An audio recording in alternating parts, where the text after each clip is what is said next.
สารบัญเรื่องหลอนโดยลูกโซ่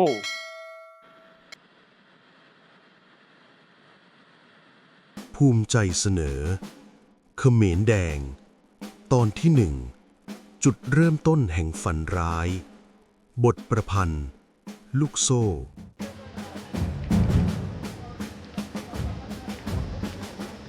วันที่ 17 เมษายน พ.ศ. 2518 เมื่อดวงอาทิตย์ขึ้นเหนือกรุงพนมเปญ เมืองหลวงแห่งราชอาณาจักรกัมพูชา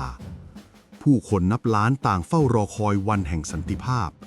หลังจากสงครามกลางเมืองที่ยืดเยื้อมากว่า 5 ปี แต่สิ่งที่พวกเขาไม่รู้ก็คือ วันนี้ไม่ใช่วันแห่งสันติภาพ วันนี้คือจุดเริ่มต้นของฝันร้ายที่โหดร้ายที่สุดในประวัติศาสตร์เอเชียอาคเนย์ นี่คือเรื่องราวของเขมรแดงและพลพตผู้นำที่เปลี่ยนกัมพูชาให้กลายเป็นดินแดนแห่งความตาย ก่อนที่จะเข้าใจว่าเขมรแดงคืออะไร เราต้องย้อนกลับไปในยุคปี 1940 ถึง 1950 ก่อน ซาลอตซาหรือที่โลกรู้จักในนามพลพตเกิดในครอบครัวชาวนาที่ค่อนข้างมีฐานะในจังหวัดกัมปงธม เขาได้รับโอกาสไปเรียนต่อที่กรุงพนมเปญ และต่อมาได้ทุนไปศึกษาที่กรุงปารีสประเทศฝรั่งเศส และที่ปารีสเขาได้พบกับลัทธิคอมมิวนิสต์ที่กำลังมีอิทธิพลในหมู่นักศึกษาชาวอาณานิคม เขาเริ่มเชื่อว่าเพื่อให้กัมพูชาเป็นอิสระและเข้มแข็งต้องกำจัดระบบเก่าออกไปให้หมดแล้วสร้างสังคมใหม่ที่ทุกคนเท่าเทียมกันแต่แนวคิดของพลพตนั้นรุนแรงกว่าคอมมิวนิสต์แบบอื่นๆมากในปีพ.ศ. 2493 กัมพูชาได้รับเอกราชจากฝรั่งเศสโดยมีพระบาทสมเด็จพระนโรดมสีหนุเป็นประมุขของประเทศแต่สันติภาพไม่ได้มาถึง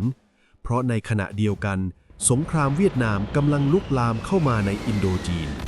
กองทัพอเมริกันทิ้งระเบิดในดินแดนกัมพูชาเพื่อตัดเส้นทางเสบียงของเวียดกงชาวบ้านนับแสนคนเสียชีวิตความโกรธแค้นนี้กลายเป็นที่มาของพรรคคอมมิวนิสต์กัมพูชาหรือที่โลกรู้จักในชื่อเขมรแดงพ.ศ. 2513 ขณะที่พระมหากษัตริย์สีหนุเสด็จประพาสต่างประเทศนายพลลอนนอล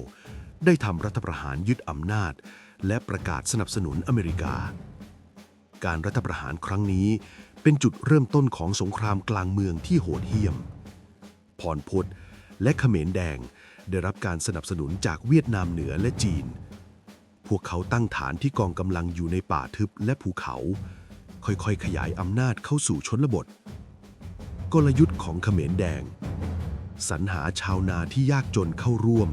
โดยสัญญาว่าจะแบ่งที่ดินให้ใช้เด็กและเยาวชนเป็นทหารเพราะง่ายต่อการล้างสมองสร้างความเกลียดชังต่อชนชั้นสูงคนเมืองนักปราชญ์ภายใน 5 ปีของสงครามกัมพูชากลายเป็นนรกรัฐบาลหล่อนนออ่อนแอและคอร์รัปชันทำให้ประชาชนสูญเสียความเชื่อมั่นขณะที่อเมริกาเริ่มถอนกำลังออกจากเวียดนามการสนับสนุนกัมพูชาก็ลดน้อยลงเขมรแดงใช้โอกาสนี้รุกคืบเข้าสู่เมืองใหญ่ปิดล้อมพนมเปญจนแทบไม่มีอาหารและยารักษาโรคเข้าไปได้และในที่สุดวันที่ 17 เมษายน พ.ศ. 2518 เขมรแดงเข้ายึดพนมเปญได้สำเร็จตอนแรกชาวพนมเปญต่างดีใจที่สงครามจบลงหลายคนออกมาต้อนรับทหารเขมรแดงด้วยรอยยิ้มพวกเขาคิดว่าในที่สุดสันติภาพก็มาถึงแล้วแต่ภายในเพียงไม่กี่ชั่วโมงทหารเขมรแดงก็ได้ประกาศคำสั่งที่สะเทือนโลกทุกคนต้องอพยพออกจากเมืองทันทีเหตุผลที่พวกเขาให้คืออเมริกาจะมาทิ้งระเบิด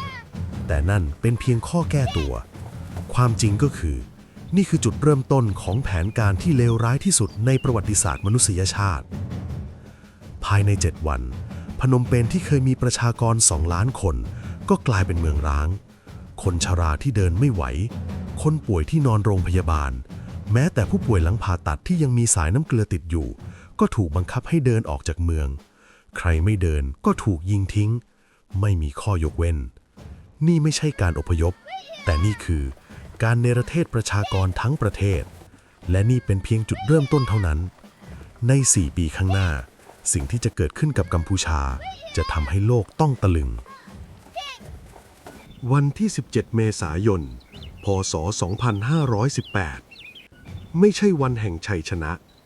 แต่มันคือวันที่ประตูนรกถูกเปิดออก ในตอนหน้าเราจะพาคุณไปดูว่าพลพตและเขมรแดงได้สร้างกัมพูชาประชาธิปไตยขึ้นมาได้อย่างไร และทำไมพวกเขาถึงเรียกมันว่า ปี0ปีที่ทุกอย่างเริ่มต้นใหม่ ปีที่กัมพูชาถูกลบออกจากแผนที่โลก ติดตามตอนต่อไป ปี0การเริ่มต้นใหม่ที่โหดร้าย